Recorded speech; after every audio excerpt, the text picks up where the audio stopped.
Yavatmal police ने झारखंड के कुख्यात नक्सली को गिरफ्तार किया है। आरोपी पिछले कई सालों से फर्जी पहचान पत्र के आधार पर यवतमाल जिले में रह रहा था। उस पर कई गंभीर आपराधिक मामले दर्ज है। झारखंड के कुख्यात नक्सली को यवतमाल पुलिस ने गिरफ्तार किया। पुलिस की इस कार्रवाई से हड़कंप मच गया। नक्सली को कोर्ट में पेश कर झारखंड पुलिस को सौंपने की तैयारी है। पुलिस जांच में पता चला कि आरोपी पिछले 20 साल से फर्जी पहचान पत्र के जरिए यवतमाल जिले में रह रहा था। आरोपी का नाम तुलसी उर्फ दिलीप महतो, उम्र 47 वर्ष है। नक्सली पर सुरक्षा गार्ड पर हमला, जबरन वसूली और सरकारी संपत्ति को नुकसान पहुंचाने जैसे गंभीर अपराध दर्ज है।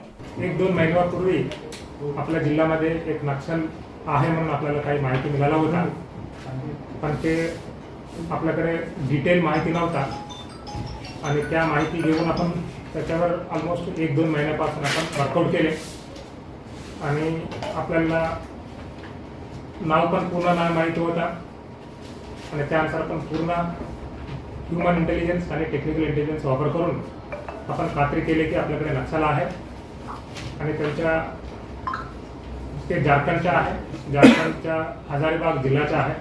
तिकडे पण मी SP साहेबांच्या सोबत बोलून खात्री करून कन्फर्मेशन झाल्यानंतर आपण आज एक नक्षल, त्यांचे नाव दिलीप अलियास तुलसी महतो यांना आपण अटक केलेली आहे आणि दिलीप अलियास तुलसी महतो उर्फ ये झारखंड जिल्ह्याच्या झारखंड राज्याच्या हजारीबाग जिल्ह्याचा आहे।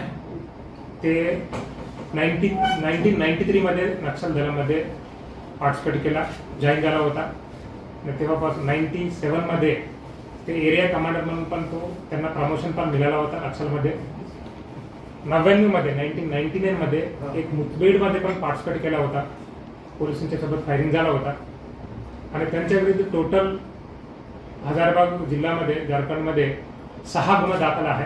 काही मुठभेडचे गुन्हे आहे, काही चोरीचे गुन्हे आहे, म्हणजे तिकडे कोयला चोरी अशा फॉरेस्टच्या ॲक्टच्या अंतर पण गुन्हे दाखल आहे आणि त्यांना पण आम्ही टोटल इंट्रॉगेशन पण केलेलं आहे। ते पण काबूल करतात आणि 2000ला ते तिकडे त्यांचा जो दलम कमांडर होता त्याच्यासोबत त्यांना कुठेतरी भांडण झालं पैशाच्या विरुद्ध।